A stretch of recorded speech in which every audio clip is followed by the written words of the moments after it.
Oke, pembahasan tugas 1 ya. Nomor 1, sebongkah es dimasukkan ke dalam gelas yang berisi air dengan suhu 27 derajat Celcius. Setelah beberapa saat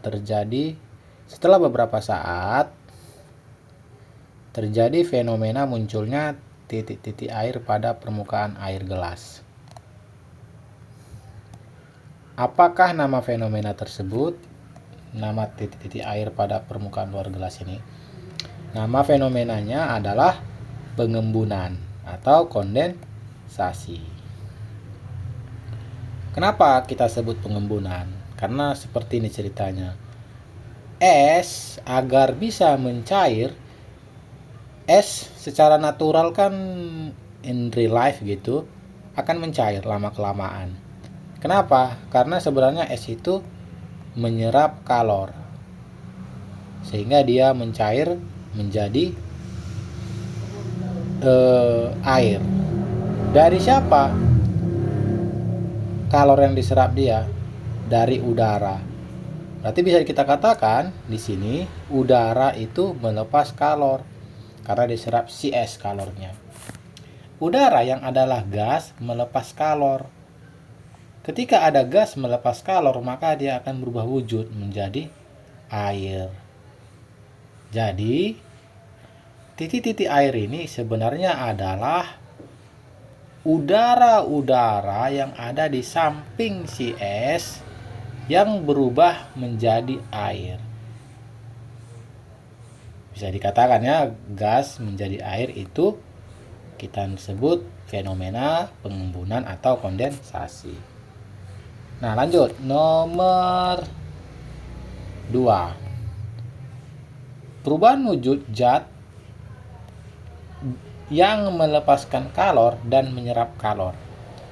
Oke, melepas kalor itu molekul zatnya lebih rapat, yang mana itu adalah proses 3 dan 4. Kemudian menyerap kalor, molekul zatnya jadi lebih renggang, yang mana itu proses 1 dan 2. Nah, diurutkan dari melepas dan menyerap. Berarti melepas dulu ya. Berarti 3 dan 4. Jadi cari yang pertama itu 3 dan 4. 1, 2 bukan ya. Ini bukan melepas kalor. 3 dan 4 itu adalah ini. Lalu yang menyerap kalor 1 dan 2. Yang mana itu? Ini 1, ini 4. Ini bukan menyerap kalor. Ini menyerap kalor. Jadi sesuai urutan ya. 4 itu melepas kalor, 2 itu menyerap kalor. Jadi jawabannya D. Nomor 3. Ada tabel di mana ada informasi kalor jenis. Apabila zat memiliki massa sama dan kenaikan suhu yang sama besar, maka urutan jenis bahan dan dari mudah sampai sukar dipanaskan pada rentang waktu yang sama adalah, kalau zatnya mudah dipanaskan, itu berarti zatnya itu memiliki kalor jenis kecil. Kalau dia sukar dipanaskan, zatnya itu memiliki kalor jenis besar. Jadi urutkan benda yang atau bahan yang dari kalor jenis kecil ke kalor jenis besar. Yang mana itu urutannya, yang pertama yang kecil itu besi, lalu aluminium, es, dan terakhir air. Jadi besi, aluminium, es, dan air adalah cicak. Nomor 4. Dua buah benda masing-masing berisi air dan minyak. Dua buah wadah masing-masing berisi air dan minyak dengan massa jenis air 1000, minyak 800, sepotong kayu dengan massa jenis 600 dimasukkan ke kedua wadah. Jika volume kedua zat cair sama besar, maka gambar yang mewakili kondisi tersebut adalah, kita tulis dulu yang diketahui. Massa jenis air 1000, minyak 800, benda 600. Dapat diperhatikan ya, ternyata benda itu massa jenisnya lebih kecil daripada air dan minyak. Artinya apa?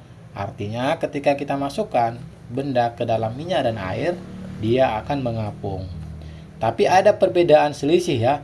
Air dan benda itu selisih massa jenisnya adalah 400. Minyak dan benda itu selisih massa jenisnya itu 200. Jadi cukup jomplang ya, 2 kali lipatnya. Nah, karena ada perbedaan selisih yang jauh antara air benda dengan minyak benda, bisa dikatakan lebih banyak bagian benda yang berada di atas permukaan air daripada di atas permukaan minyak. Karena selisih air dan benda itu 400, lebih besar daripada selisih minyak dan benda, cuman 200. Jadi lebih banyak benda yang mengapung atau benda yang berada di atas permukaan air daripada di atas permukaan minyak. Sesuai pernyataan ini, lihatlah gambar. Yang mana ya sesuai dengan pernyataan ini. Jadi kalau kita perhatikan yang A, bagian benda yang berada di atas permukaan air itu segini, lalu bagian benda yang berada di atas permukaan minyak segini. Ini sesuai dengan pernyataan yang ini. Lebih banyak bagian benda yang berada di atas permukaan air daripada bagian benda yang berada di atas permukaan minyak. Seperti itu. Jadi jawabannya adalah ayam. Yang kelima, planet yang memiliki suhu paling panas. Nah, ini ada cara menghafalnya. Saya namakan itu, kakak namakan jembatan keledai. Jadi begini, Venus menjadi bos, Mars jadi satpam, Uranus nunggu.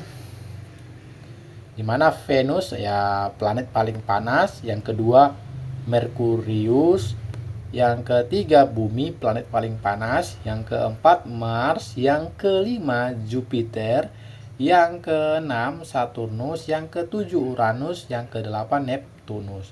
Jadi di sini ada gambar jelasnya ya. Venus, Merkurius, Bumi, Mars, Jupiter, Saturnus, Uranus, Neptunus. Ini adalah urutan dari planet paling panas ke paling dingin. Jadi jawabannya adalah Venus yang paling panas. Nomor 6. Nah, suhu bintang 2773 Kelvin. Suhu bintang tersebut setara dengan berapa reaumur, setara dengan berapa Fahrenheit. Berarti ini sama aja dengan Kelvin kita ubah ke reaumur.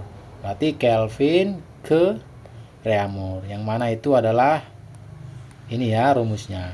Jadi rumus dari Kelvin ke reaumur adalah R sama dengan 4/5 dikali 3 dikurang 273.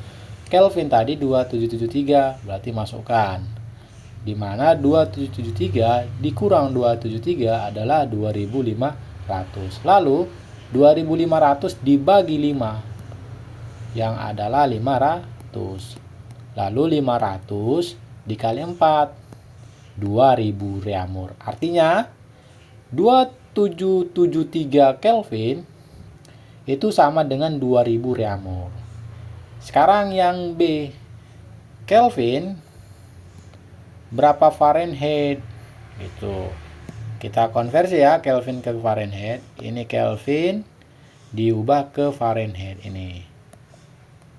Ini rumusnya. Tidak ada rumusnya. Sebenarnya bukan tidak ada, tetapi sulit dituliskan rumusnya karena rumusnya jelek bentuknya. Jadi kita memakai yang namanya trik. Begini. Kan kita ingin mengubah Kelvin ke Fahrenheit. Tapi kita tidak memiliki rumusnya jelek tapinya. Jadi kita buat sedikit trik. Gimana triknya? Sebelumnya kita sudah mengkonversi Kelvin ke reaumur. Artinya gini. Konversi kita tadi Kelvin ke reaumur yang 2000 reaumur ini kita konversi lagi ke Fahrenheit. Jadi itu sama aja dengan Kelvin ke Fahrenheit. Oke, jadi ubahlah Kelvin ke Fahrenheit. Jadi 2000 reaumur ini kita ubah ke Fahrenheit. Gimana caranya? Ya udah tandai Kelvin ini kita ubah ke Fahrenheit. Oh, bukan ya, salah. 2000 reaumur ini kita ubah ke Fahrenheit. Berarti dari reaumur ke Fahrenheit. Berarti ini kan rumusnya. Jadi 9/4R ditambah 32. Di mana ini reaumur ya. Karena Kelvin ke Fahrenheit nggak bisa, tapi yang bisa itu Kelvin ke reaumur dulu baru ke Fahrenheit. Dimana Kelvin ke reaumur sudah dapat, berarti langsung ke Fahrenheit. Berarti 2000 ini ke Fahrenheit. Jadi R-nya itu 2000 Fahrenheit. Dimana 2000 dibagi 4 itu adalah 500.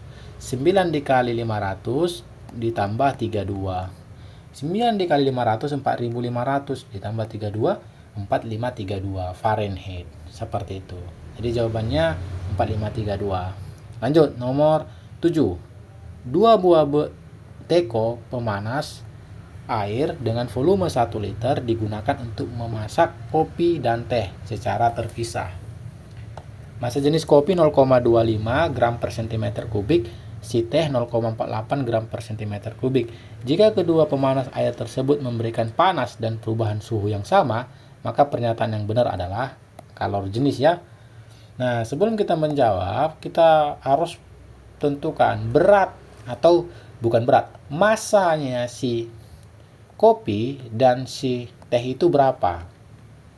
Nah, untuk mengetahuinya, kan si kopi dan si teh akan dimasukkan ke dalam teko yang bervolume 1 liter. Artinya volumenya kopi dan teh itu 1 liter. Yang mana 1 liter itu sama dengan 1000 ml. Nah, di sini triknya. 1000 ml itu sama dengan 1000 cm pangkat 3. Kenapa? Karena gini, 1 ml itu setara dengan 1 cm pangkat 3.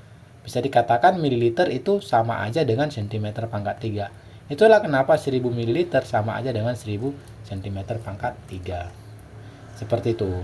Kemudian informasi yang diketahui jadi kayak volume kopi dan teh sama karena mereka harus memenuhi isi dari pemanas teko itu.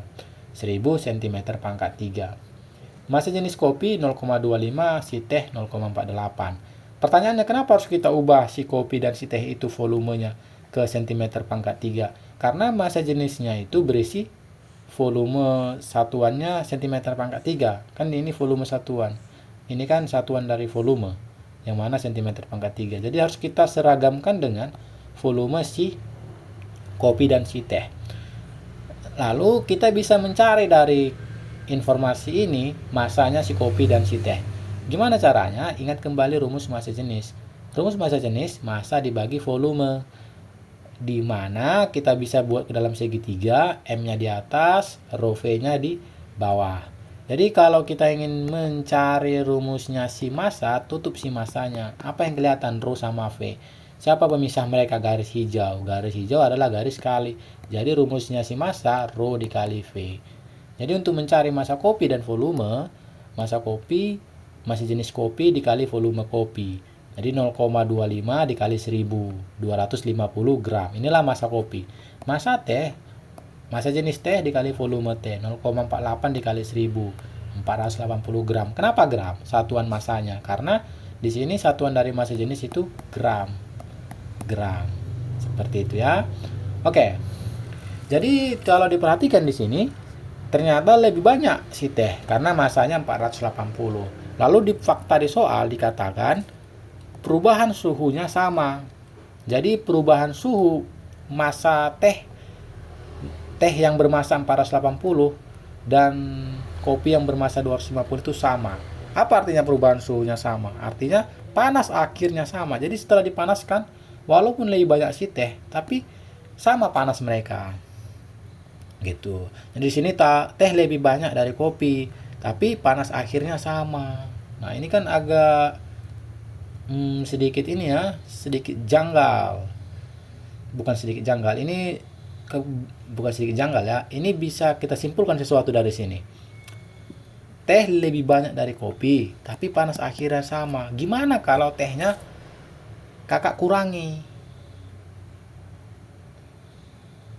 Gimana kalau tehnya kakak kurangi? Gimana kalau tehnya kakak kurangi sehingga jumlah teh dan kopi sama? Artinya kan masanya kakak kurangi. Jika teh masanya sama dengan kopi, ini kan udah kakak kurangin ini ya.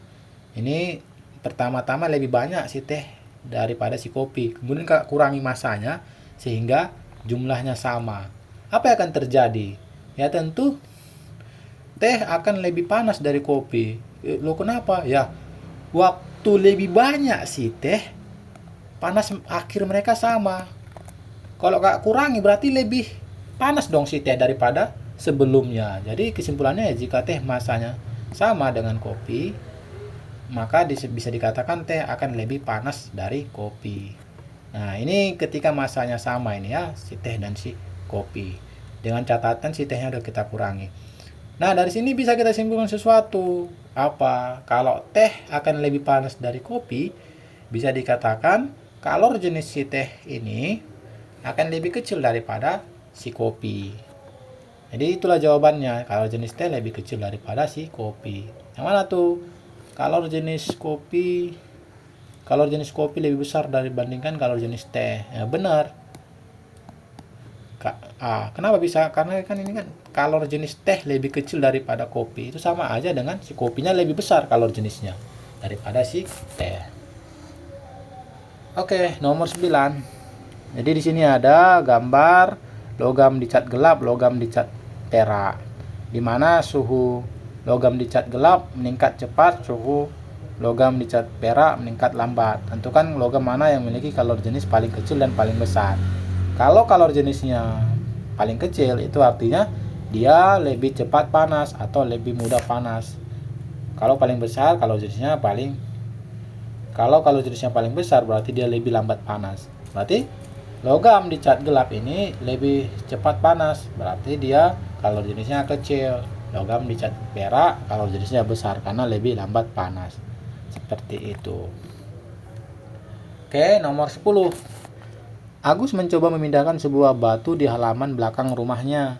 Seperti ditunjukkan pada gambar. Dari kedua gambar di atas, manakah posisi titik tumpu yang memiliki keuntungan mekanis terbesar secara tepat? Sebelumnya kita gambarkan dulu ya, kita tuliskan dulu. Titik tumpu, titik beban, titik kuasa. Ini titik beban karena itu bebannya. Ini titik tumpunya karena itu penimpunya. Ini titik kuasanya karena kita menahan bebannya di situ. Ini juga sama, titik beban, ini titik tumpu, ini titik kuasa.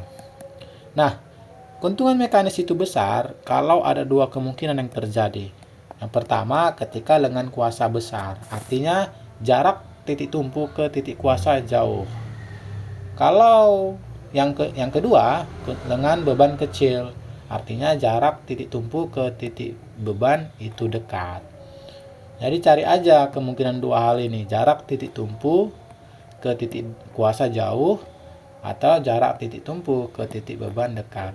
Jadi yang pertama aja kita pilih ya, jarak titik tumpu ke titik kuasa jauh. Yang mana gambar yang jarak titik tumpu ke titik kuasanya jauh? Yang ini kan, yang A.